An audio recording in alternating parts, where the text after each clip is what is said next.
வணக்கம். மாலை முரசு செய்திகளை விரிவாக பார்ப்பதற்கு முன் தலைப்புச் செய்திகள்.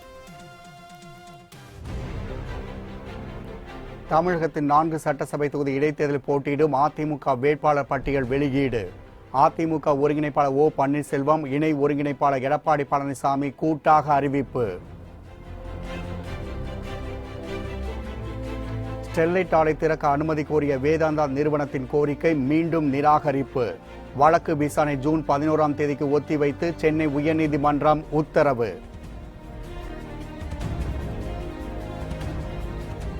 பரமத்தி வேலூர் அருகே காவிரி ஆற்றில் மூழ்கி ஒரே குடும்பத்தை சேர்ந்த 6 பேர் உயிரிழப்பு. 4 பேரின் உடல்கள் மீட்பு. எஞ்சிய 2 நபர்களின் உடல்களை தேடும் பணி தீவிரம்.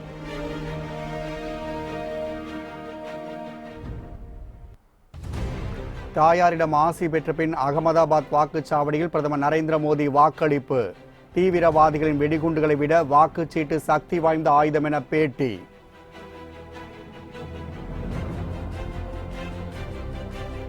எந்திரங்கள் பழுதானதால் வயநாடு தொகுதியில் மறுதேர்தல் நடத்த பாஜக வேட்பாளர் வலியுறுத்தல்.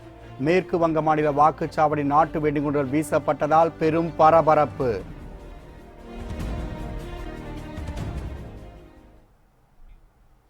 இடைத்தேர்தல் அறிவிக்கப்பட்டுள்ள அரவக்குறிச்சி, திருப்பரங்குன்றம் உள்ளிட்ட தொகுதிகளில் போட்டியிடுகின்ற வேட்பாளர்களின் பட்டியலை அதிமுக அறிவித்துள்ளது. நாடாளுமன்ற தேர்தலுடன் 18 சட்டமன்ற தொகுதிகளுக்கும் இடைத்தேர்தல் நடத்தப்பட்டது.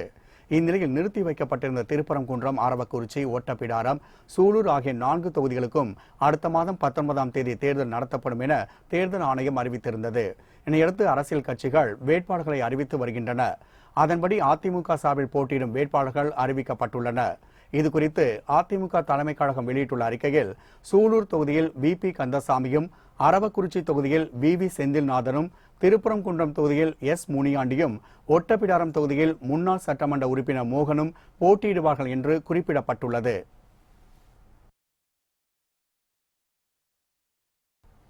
ஸ்டெர்லைட் ஆலையை பராமரிக்க ஆய்வுக்குழு அமைக்க வேண்டும் என்ற வேதாந்தா நிறுவனத்தின் கோரிக்கையை சென்னை உயர்நீதிமன்றம் நிராகரித்து உத்தரவிட்டுள்ளது.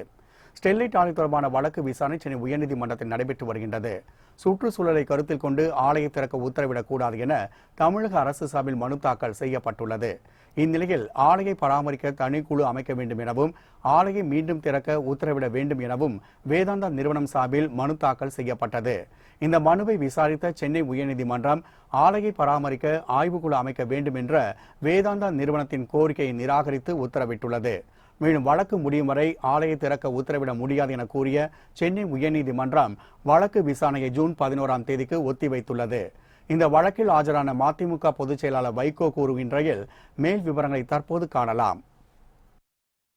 ஏற்கனவே அந்த ஆலையை மூடுவதற்கான உத்தரவு தமிழ்நாடு மாசு கட்டுப்பாட்டு வாரியம் தமிழக அரசு முடிவெடுத்து மூடப்பட்டிருக்கிற நிலையில் அவர்கள் தேசிய பசுமை தீர்ப்பாயத்தினுடைய தலைமை அமர்வுக்கு சென்றபோது ஆலையை திறக்கலாம் என்ற ஆணையை எதிர்த்து உச்சநீதிமன்றத்தில் ஆலையை திறக்கக்கூடாது என்று பசுமை தீர்ப்பாயத்தினுடைய தலைமை அமர்வுக்கு தீர்ப்புக்கு எதிராக தமிழ்நாடு அரசு மேல்முறையீடு செய்தது. நான் தனியாக மேல்முறையீடு செய்திருந்தேன். அதுவும் இறுதி முடிவு எதுவும் எடுக்கப்படவில்லை. இதுதான் இன்றைக்கு இருக்கக்கூடிய நிலைமை. ஜூன் 11ஆம் தேதி இந்த வழக்கு விசாரணைக்கு வரும். நாமக்கல் மாவட்டம் பரமத்திநல்லூர் அருகே நீரில் மூழ்கி ஒரே குடும்பத்தை சேர்ந்த 6 பேர் பலியான சம்பவம் சோகத்தை ஏற்படுத்தியுள்ளது. நாமக்கல் மாவட்டத்தில் உள்ள பரமத்திநல்லூரின் அருகே கொத்தனூரில் காவிரி ஆறு கரைபுரண்டு ஓடுகிறது. இந்த ஆற்று நீரில் குளித்து மகிழ்வதற்காக ஏராளமான பேர் வருகை தருவது வழக்கம். இன்று காலை சரவணன் என்பவரோடு அவரது மனைவி ஜோதிமணி மற்றும் குடும்பத்தார் அனைவரும் காவிரி ஆற்றில் குளிக்க சென்றுள்ளனர். கொத்தனூர் காவிரி ஆற்றில் ஆனந்தமாய் குளித்துக் கொண்டிருந்த இவர்கள் ஒரு கட்டத்தில் மிகவும் ஆழமான பகுதிக்கு சென்று விட்டதாக கூறப்படுகின்றது. இந்நிலையில் ஆற்றில் குளித்துக் கொண்டிருந்த அனைவரும் நீச்சல் தெரியாததால் ஒருவர் பின் ஒருவராக நீரில் மூழ்க தொடங்கினர். இவர்களில் 6 பேர் மூச்சு திணறி பரிதாபமாக இறந்தனர். இறந்தோரில் சரவணன், அவரது மனைவி ஜோதிமணி மற்றும் இன்னொரு பெண் மற்றும் ஒருவர் என 4 பேர் சடலமாக மீட்கப்பட்டுள்ளனர். மற்ற உடல்களை தேடும் பணிகள் தீவிரமாக நடைபெற்று வருகின்றன. ஒரே குடும்பத்தை சேர்ந்த 6 பேர் நீரில் மூழ்கி பலியான சம்பவம் அப்பகுதி மக்களிடையே பெரும் சோகத்தை ஏற்படுத்தியுள்ளது.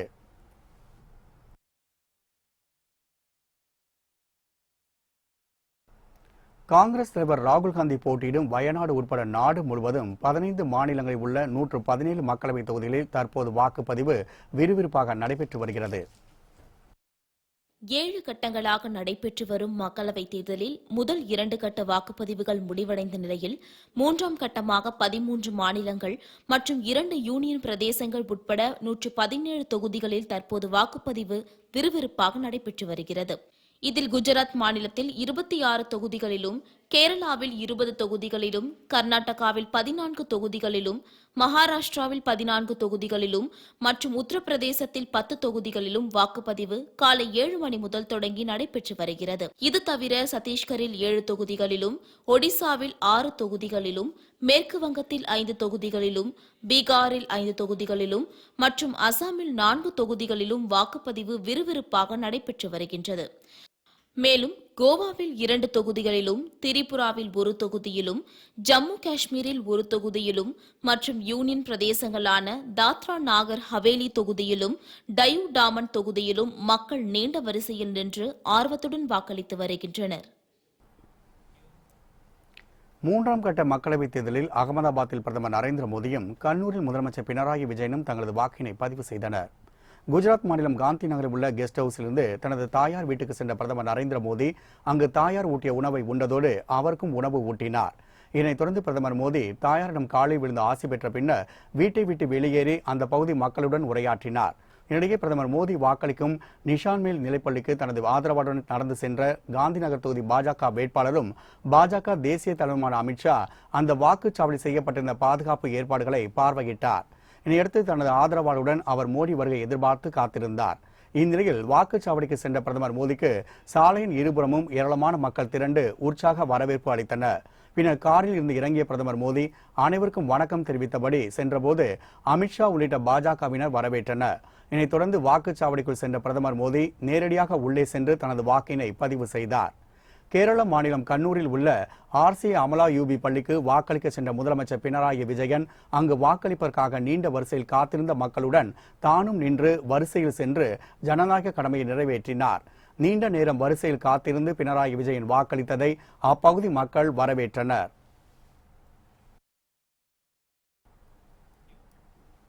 தீவிரவாதத்தின் ஆயுதம் வெடிகுண்டு என்பதைப் போல ஜனநாயகத்திற்கு வலிமை சேர்ப்பது வாக்காளர் அட்டை என பிரதமர் நரேந்திர மோடி தெரிவித்துள்ளார். குஜராத் மாநிலத்தில் காந்தி நகர் தொகுதிக்கு உட்பட்ட அகமதாபாத்தில் தனது வாக்கினை பதிவு செய்த பின் செய்தியாளர்களிடம் பேசிய அவர் மக்கள் நன்கு சிந்தித்து வாக்களிக்க வேண்டும் என்று கூறினார். வெடிகுண்டை விட மிக வலிமையானது வாக்காளர் அடையாள அட்டை என கூறிய பிரதமர் மோடி தீவிரவாதத்தின் ஆயுதம் வெடிகுண்டு என்பதைப் போல ஜனநாயகத்திற்கு வலிமை சேர்ப்பது வாக்காளர் அட்டை எனவும் தெரிவித்தார். சொந்த மாநிலமான குஜராத்தில் வாக்களித்ததை அடுத்து அதிர்ஷ்டசாலியானதாக கூறிய பிரதமர் மோடி வாக்களித்ததன் மூலம் தனது ஜனநாயக கடமையை நிறைவேற்றியதாகவும் தெரிவித்தார். கும்பமேளாவில் புனித நீராடினால் தூய்மை அடைவதைப் போல வாக்களிப்பதன் மூலம் வாக்காளர் அதனை உணரலாம் என்று பிரதமர் மோடி கூறினார்.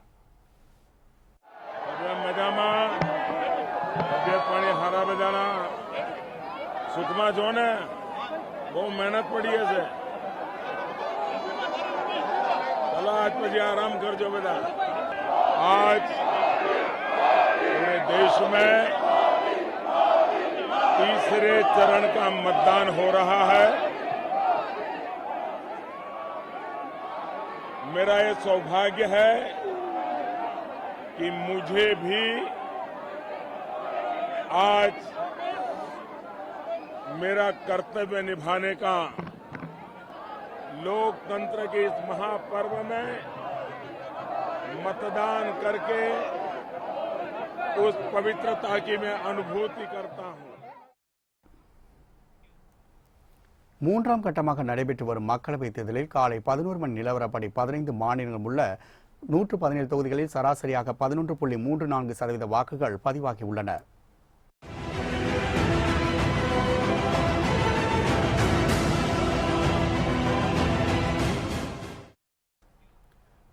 மாநிலங்களில் உள்ள 117 மக்களவைத் தொகுதிகளில் நடைபெற்று வரும் வாக்குப்பதிவு இவிஎம்களில் ஏற்பட்ட பழுது காரணமாக கேரளா, பீகார், உத்தரப்பிரதேசம் உள்ளிட்ட மாநிலங்களில் உள்ள ஒரு சில இடங்களில் தாமதமாக தொடங்கியது. இடையே மக்கள் வேலையும் பொருட்படுத்தாமல் காலை முதலே நீண்ட வரிசையில் காத்திருந்து தங்கள் ஜனநாயக கடமையை ஆற்றி வருகின்றனர். பதற்றமான வாக்குச்சாவடிகளில் துணை ராணுவ படை பாதுகாப்பில் வாக்குப்பதிவு நடைபெற்று வருகின்றது. இந்நிலையில் பாஜக தேசிய தலைவர் அமித்ஷா தனது மனைவி சோனால் ஷாவுடன் சென்று அகமதாபாத்தில் உள்ள நரன்புரா மாவட்ட உதவி அலுவலகத்தில் தனது வாக்கினை பதிவு செய்தார். குஜராத் மாநில முதலமைச்சர் விஜய் ரூபானி தனது மனைவி அஞ்சலியுடன் அனில் கல்யாண் மந்திர் பள்ளியில் உள்ள தனது ஜனநாயக கடமையை நிறைவேற்றினார். மத்திய அமைச்சர் தர்மேந்திர பிரதான் ஒடிசா மாநிலம் டைச்சர் என்ற இடத்தில் உள்ள வாக்குச்சாவடியில் தனது வாக்கினை பதிவு செய்தார். ஒடிசா முதலமைச்சர் நவீன் பட்நாயக் ஏரோட்ராம் அரசு பள்ளியில் தனது ஜனநாயக கடமையை நிறைவேற்றினார். கேரள காங்கிரஸ் தலைவரும் திருவனந்தபுரம் காங்கிரஸ் வேட்பாளருமான சசி தரூர் நகரில் உள்ள வாக்குச்சாவடியில் தனது ஜனநாயக கடமையை நிறைவேற்றினார். பாஜகவின் குன்னம் ராஜசேகரன் இடதுசாரிகளின் திவாகரனை எதிர்த்து சசி தரூர் போட்டியிடுகிறார் என்பது குறிப்பிடத்தக்கது. இடையே மூன்றாம் கட்டமாக நடைபெற்று வரும் மக்களவைத் தேர்தலில் காலை 11 மணி நிலவரப்படி 15 மாநிலங்களிலும் சராசரியாக 11.34% வாக்குகள் பதிவாகியுள்ளன. கேரளாவின் 20 மக்களவைத் தொகுதிகளிலும் வாக்குப்பதிவு தொடர்ந்து அமைதியாகவும் விறுவிறுப்பாகவும் நடைபெற்று வருகின்றது. ராகுல் காந்தி போட்டியிடும் வயநாடு தொகுதியில் காலையில் வாக்குப்பதிவு இயந்திரங்கள் செயல்படாததை அடுத்து அந்த தொகுதியில் மறு வாக்குப்பதிவு நடத்த வேண்டும் என தேசிய முற்போக்கு கூட்டணி வேட்பாளர் துஷார் வெல்லப்பள்ளி வலியுறுத்தியுள்ளார். மேற்கு வங்க மாநிலம் மொராதாபாத் வாக்குச்சாவடியில் சமாஜ்வாதி கட்சியின் சைக்கிள் சின்னத்தில் வாக்களிக்க கோரிய தேர்தல் அலுவலர் மீது பாஜக தொண்டர்கள் தாக்குதல் நடத்தியதால் பரபரப்பு நிலவியது. இதனையடுத்து காவல்துறையினர், துணை ராணுவ படையினர் விரைந்து சென்று சமாதானம் செய்தனர்.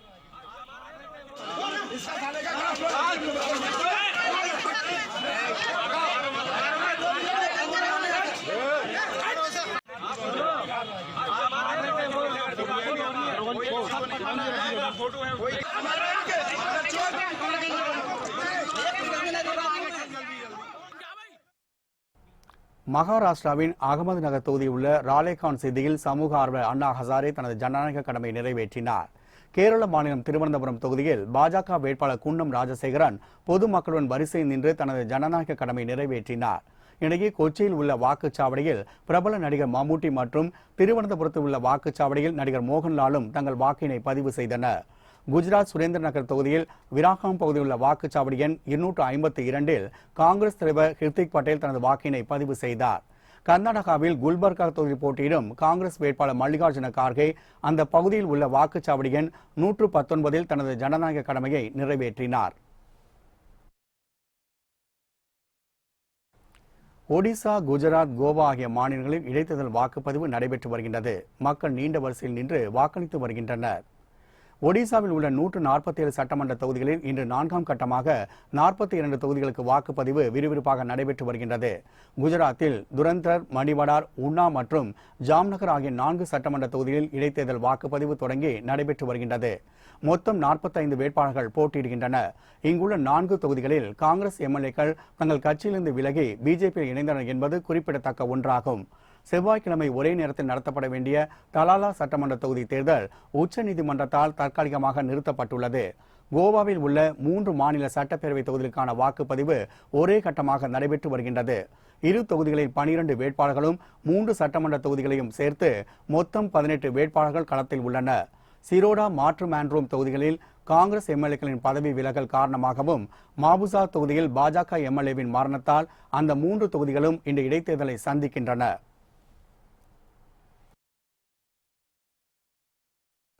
மேற்கு வங்க மாநிலத்தில் உள்ள வாக்குச்சாவடியில் நாட்டு வெடிகுண்டுகளை வீசிய மர்ம நபர்களை காவல்துறையினர் தேடி வருகின்றனர்.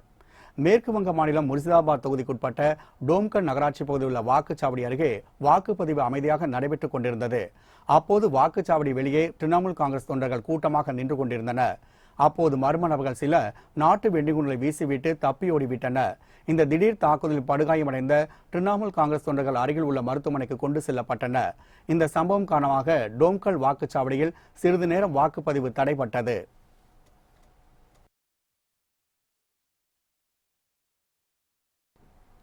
தலைமை நீதிபதி ரஞ்சன் கோகாய் மீதான பாலியல் புகார் பற்றி உச்சநீதிமன்ற நீதிபதிகள் 3 பேர் அமர்வு முன்னிலையில் இன்று விசாரணை தொடங்கியுள்ளது. உச்சநீதிமன்ற தலைமை நீதிபதி மீது அவரது பெண் உதவியாளர் பாலியல் புகார் அளித்துள்ள சம்பவம் பெரும் பரபரப்பை ஏற்படுத்தியுள்ளது. கடந்த 2018இல் ரஞ்சன் கோகாய் தனக்கு பாலியல் தொல்லை தந்ததாக உச்சநீதிமன்ற முன்னாள் பெண் ஊழியர் புகார் கொடுத்திருந்தார். இந்நிலையில் இந்த விவகாரம் தொடர்பாக உச்சநீதிமன்ற நீதிபதிகள் அருண் மிஸ்ரா, ரோஹிந்தன் நாரிமன், தீபக் குப்தா ஆகிய அமர்வு விசாரணை தொடங்கியுள்ளது. இது தொடர்பாக தலைமை நீதிபதிக்கு எதிராக குற்றம் சாட்டிய வழக்கறிஞர் உட்ஜவ் பெயின்ஸ் என்பவருக்கு விளக்கம் அளிக்க வேண்டும் என உச்சநீதிமன்ற 3 நீதிபதிகள் அமர்வு நோட்டீஸ் அனுப்பியுள்ளது. இதையடுத்து இந்த வழக்கு விசாரணை மீண்டும் நாளை நடைபெறும் என்று அறிவிக்கப்பட்டுள்ளது.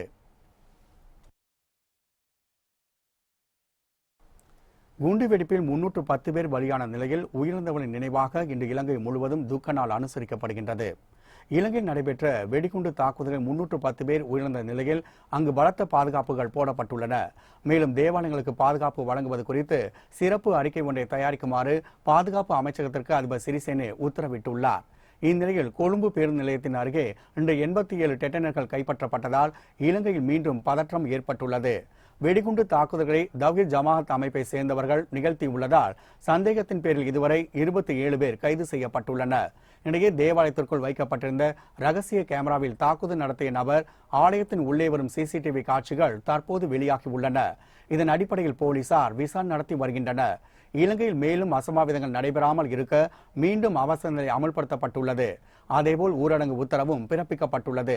நட்சத்திர ஹோட்டல்கள் மற்றும் கேளிக்கை விடுதிகள் அனைத்தும் இழுத்து மூடப்பட்டுள்ளன. இலங்கைக்கு தற்போது செல்ல வேண்டாம் என கனடா, ஆஸ்திரேலியா, அமெரிக்கா உள்ளிட்ட நாடுகள் அந்நாட்டு மக்களுக்கு எச்சரிக்கை விடுத்துள்ளன.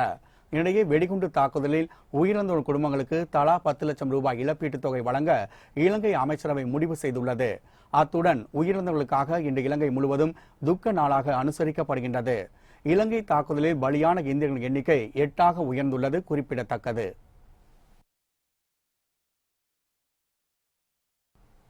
இலங்கை தொடர் குண்டுவெடிப்பு சம்பவங்களில் IS தீவிரவாதிகளுக்கு தொடர்பு இருக்கலாம் என்ற சந்தேகம் எழுந்துள்ள நிலையில் சர்வதேச போலீஸ் அமைப்பான இன்டர்போல் குழு கொழும்பு விரைந்துள்ளது.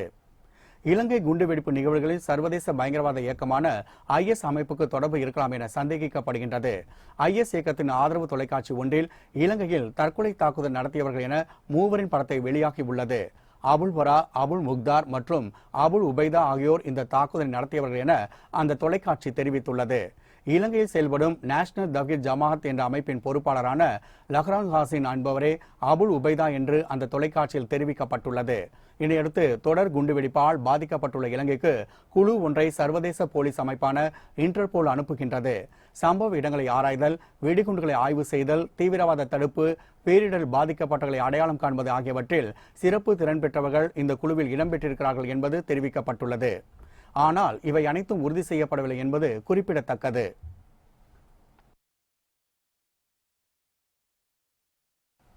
இலங்கையில் குண்டுவெடிப்பு தாக்குதல் நடத்தப்பட்டது போல தமிழகத்திலும் தாக்குதல் நடத்த திட்டமிடப்பட்டுள்ளதாக திடுக்கிடும் புதிய தகவல்கள் வெளியாகி உள்ளன. இலங்கையில் நடைபெற்ற தொடர் குண்டுவெடிப்பு சம்பவங்கள் உலகம் முழுவதும் அதிர்ச்சி அடைய வைத்துள்ளது. இந்த சம்பவத்திற்கு எந்த தீவிரவாத இயக்கமும் இதுவரை பொறுப்பேற்கவில்லை. இடையே இலங்கையில் குண்டுவெடிப்பு தாக்குதல் நடத்தப்பட்டது போல தமிழகத்திலும் தாக்குதல் நடத்த திட்டமிடப்பட்டுள்ளதாக திடுக்கிடும் புதிய தகவல்கள் வெளியாகி உள்ளன. ஆனால் தமிழகத்தில் பாதுகாப்பு நடவடிக்கைகள் தீவிரமாக இருந்ததால் தாக்குதல் திட்டம் பாதுகாப்பாக குறைவாக உள்ள இலங்கையில் செயல்படுத்தப்பட்டதாகவும் தெரிய வந்துள்ளது. இடையே தமிழகம் முழுவதும் கடலோர மாவட்டங்களில் போலீசார் உஷார்படுத்தப்பட்டுள்ளனர். தூத்துக்குடி மாவட்டத்தில் மணப்பாடு உள்ளிட்ட கடலோர பகுதியில் உள்ள கிறிஸ்துவ தேவாலயங்கள் தற்போது பாதுகாப்பு வளையத்தில் வைக்கப்பட்டுள்ளன. திருச்செந்தூர் சுப்பிரமணிய சுவாமி கோவிலுக்கு கூடுதல் பாதுகாப்பு போடப்பட்டுள்ளது என கடலோர பாதுகாப்பு குழு அதிகாரிகள் தெரிவித்துள்ளனர். சென்னையில் புகழ்பெற்ற சாந்தோம் தேவாலயம் உள்ளிட்ட முக்கியமான கிறிஸ்துவ தேவாலயங்களுக்கு போலீஸ் பாதுகாப்பு போடப்பட்டுள்ளது. நுங்கம்பாக்கத்தில் உள்ள இலங்கை தூதரக அலுவலகம், எழும்பூர் கென்னட் லைனில் உள்ள புத்தமடம் ஆகியவற்றின் போலீசார் பாதுகாப்பாக நிறுத்தப்பட்டுள்ளனர். உள்ளாட்சி தேர்தல் தள்ளிப்போக திமுக தான் காரணம் என மாநில பாஜக தலைவர் தமிழிசை சவுந்தரராஜன் குற்றம் சாட்டியுள்ளார். தூத்துக்குடி விமான நிலையத்தில் செய்தியாளர்களிடம் பேசிய அவர், எதிர்க்கட்சிகள் எவ்வளவுதான் பொய் பிரச்சாரம் செய்தாலும் நாட்டு மக்கள் பிரதமர் மோடி மீது நம்பிக்கை வைத்துள்ளதாக கூறினார். உள்ளாட்சி தேர்தல் தள்ளிப்போக திமுக தான் காரணம் என குற்றம் சாட்டிய அவர், திமுக ஆட்சியில் பலமுறை நடத்தப்படாமல் ஒத்திவைக்கப்பட்டுள்ளதை சுட்டிக்காட்டினார். மேலும் மக்கள் விரும்பாத திட்டங்களை மத்திய அரசு மாநிலத்தில் திணிக்காது என்று கூறிய தமிழிசை, ஹைட்ரோ கார்பன் திட்டத்திற்கு முதலில் அனுமதி கொடுத்தது திமுக அரசுதான் என்றும் விளக்கம் அளித்தார். எதிர்க்கட்சிகள் எவ்வளவுதான் பொய் பிரச்சாரம் செய்தாலும் இந்த நாட்டு மக்கள் மரியாதைக்குரிய மோடி அவர்கள் மீது நம்பிக்கை வைத்திருக்கிறார்கள். அந்த நம்பிக்கை இந்த 3ஆம் கட்டம், 5ஆம் கட்டம் எல்லா தேர்தல்களையும் பிரதிபலிக்கும். உள்ளாட்சி தேர்தல் ஒத்தி போனதுக்கே காரணம் அவங்க தான் கோர்ட்டுக்கு போய் இதை இழுத்தடித்தது. அது மட்டும் இல்ல, அவங்க ஆட்சி காலத்திலேயும் உள்ளாட்சி தேர்தல் பல முறை நடக்காமல் போயிருக்கிறது, தள்ளியும் போயிருக்கிறது. மத்திய அரசை பொறுத்த மட்டில் மக்களுக்கு விருப்பம் இல்லாத எதையுமே மேற்கொள்ளாது என்பதை இதற்கு முந்தைய நடவடிக்கைகளில் அவர்கள் தெளிவுபடுத்தி இருக்கிறார்கள். சென்னையில் கரும்பு விவசாயிகளுக்கு நிலுவைத் தொகை கோரி அனுமதியின்றி போராட்டத்தில் ஈடுபட்ட ஐயாக்கண்ணு தலைமையிலான விவசாய சங்கத்தினர் காவல்துறையினர் கைது செய்துள்ளனர். கரும்பு தொகையை தராத தனியார் சர்க்கரை ஆலை உரிமையாளரை கண்டித்து சென்னை கோட்டூர்புரம் ரஞ்சித் சாலை உள்ள சர்க்கரை ஆலை உரிமையாளர் இல்லத்தின் முன்பாக ஐயாக்கண்ணு தலைமையிலான விவசாய சங்கத்தினர் போராட்டத்தில் ஈடுபட்டனர். அப்போது அங்கு வந்த காவல்துறையினரிடம் விவசாயிகள் வாக்குவாதத்தில் ஈடுபட்டனர். இதனைத் தொடர்ந்து அனுமதியின்றி போராட்டத்தில் ஈடுபட்ட விவசாயிகள் அனைவரையும் காவல்துறையினர் கைது செய்தனர். அப்போது செய்தியாளர்களிடம் பேசிய ஐயாக்கண்ணு, விவசாயிகள் ஒவ்வொருவரின் பெயரிலும் 1 லட்சம் முதல் பல லட்சம் வரை சர்க்கரை ஆலை நிர்வாகம் வங்கிகளில் கடன் பெற்றுள்ளதாக குற்றம் சாட்டினார். இதனால் விவசாயிகளின் வங்கிக் கணக்குகள் முடக்கப்படுவது மட்டுமல்லாமல் நகைகளை ஏலத்தில் விடுவதாக நோட்டீஸ் வருவதாகவும் அவர் வேதனை தெரிவித்தார். எல்லா பேங்க்லயும் 200 கோடி எங்க பேர்ல 1 லட்சத்திலிருந்து 15 லட்சம் வந்து வாங்கிட்டாங்க. சீட்டை கொடுங்கய்யா, வாங்கிட்டாங்க. அந்த 15 லட்சம் வரையும் ஒரு விவசாயி கடன் வாங்கி 5830 விவசாய பேர்ல கடன் வாங்கிட்டாங்க பேங்க்ல. பேங்க் வந்து எங்க அக்கௌண்ட் எல்லாம் முடக்கிருச்சுப்பா. பேங்க் வந்து எங்க நகையாலம் வச்சதெல்லாம் திருப்பி தரமாட்டேங்குது. இங்க பாருங்க, நோட்டீஸ் வக்கீல் மூலமா நோட்டீஸ் 3 லட்சம், ஒரு பைசா கூட பேங்கே நாங்க போகல. எந்த வங்கியாவது வங்கிக்கு போகாம கடன் தருமா? எங்களுக்கு வந்து 150-200 கோடி கடன் கொடுத்துருக்காங்க. தாம்பரம் அருகே குடியிருப்பு பகுதியில் சுற்றித் திரிந்த முதலையை இளைஞர்கள் பிடித்து வனத்துறையிடம் ஒப்படைத்துள்ளனர். தாம்பரத்தை அடுத்த பெருங்களத்தூர் அருகே உள்ள ஆலப்பாக்கம் பகுதியில் கடந்த 2 நாட்களுக்கு முன்னர் குட்டை ஒன்றிருந்து சுமார் 5 அடி நீளமுள்ள முதலை ஒன்று சாலை கடந்து சென்றுள்ளது. இதனை கண்டு அச்சத்தில் ஆழ்ந்திருந்த மக்களை மீண்டும் பயமுறுத்தும் வகையில் நள்ளிரவிலும் முதலை ஒன்று சாலையை கடந்துள்ளது. குடியிருப்பு பகுதி நோக்கி சென்று கொண்டிருந்த முதலையை கண்ட அப்பகுதி இளைஞர்கள் காவல்துறைக்கும் வனத்துறைக்கும் தகவல் அளித்துள்ளனர். ஆனால் அவர்கள் வருவதற்குள்ளாக காலதாமதம் ஏற்பட்டதை தொடர்ந்து இளைஞர்களை முதலை பிடிக்கும் முயற்சியில் ஈடுபட்டனர். கம்பு, கயிறு, கம்பி போன்ற பொருட்களை பயன்படுத்தி சுமார் 1 மணி நேர போராட்டத்திற்கு பின் முதலையை பிடித்தனர். முதலையின் வாய் மற்றும் கால் பகுதியை கட்டி வைத்த பின்னர் வன விலங்குகள் மீட்பு குழுவினருக்கு தகவல் அளிக்கப்பட்டதன் பேரில் விரைந்து வந்த குழுவினர் முதலையை கைப்பற்றி சென்றனர். வெயிலின் தாக்கத்தால் குட்டையில் உள்ள நீர் வற்றி வருவதுதான் முதலைகள் வெளியே வர காரணம் என அப்பகுதி மக்கள் கூறுகின்றனர். குட்டைகள் எஞ்சியுள்ள முதலைகளை பிடிக்க வேண்டும் என்றும் அவர்கள் கோரிக்கை விடுத்துள்ளனர். சொத்து தகராறில் சொந்த தம்பியை சுட்டுக் கொண்ட தூத்துக்குடி மாவட்ட திமுக இளைஞரணி அமைப்பாளர் பில்லா ஜெகனை போலீசார் தேடி வருகின்றனர். தூத்துக்குடி சின்னக்கடை தெருவை சேர்ந்த பிரபல பில்லா ஜெகன் என்பவர் தூத்துக்குடி மாவட்ட விஜய் ரசிகர் மன்ற தலைவராகவும் தூத்துக்குடி தெற்கு மாவட்ட திமுக இளைஞரணி அமைப்பாளராகவும் உள்ளார். திருச்செந்தூர் தொகுதி சட்டமன்ற உறுப்பினரான அனிதா ராதாகிருஷ்ணன் தீவிர ஆதரவாளரான இவருக்கு ரவி, சுமன், சிமன்சன் என 3 தம்பிகள் உள்ளனர். வீட்டு சொத்தை பிரித்துக் கொள்வது இவருக்கும் இவரது தம்பிகளில் ஒருவருமான சிமன்சனுக்கும் அடிக்கடி தகராறு ஏற்பட்டுள்ளதாக கூறப்படுகின்றது. இந்நிலையில் நேற்றிரவு சொத்து தொடர்பாக இருவருக்கும் இடையே ஏற்பட்ட வாய் தகராறு முற்றி கை தகராறாக மாறியது. இதில் கடும் ஆத்திரமுற்ற பில்லா ஜெகன் தம்பி என்றும் பாராமல் சிமன்சனை துப்பாக்கியால் சுட்டுவிட்டு தப்பி ஓடினார். சிமன்சனின் தொடைப்பகுதியில் குண்டு ஆழமாய் பாய்ந்ததன் காரணமாக ரத்தம் பீரிட்டு ஓடியது. அதிக இரத்தப்போக்கின் காரணமாக துடித்து மயங்கிய சிம்சன் சற்று நேரத்தில் பரிதாபமாக உயிரிழந்தார். இந்த கொலை குறித்து தகவல் கிடைத்த தூத்துக்குடி வடபாகம் போலீசார் விரைந்து வந்து உடலை மீட்டு பிரேத பரிசோதனைக்காக அரசு மருத்துவமனைக்கு அனுப்பி வைத்தனர். தலைமறைவான பில்லா ஜெகனை போலீசார் தீவிரமாக தேடி வருகின்றனர்.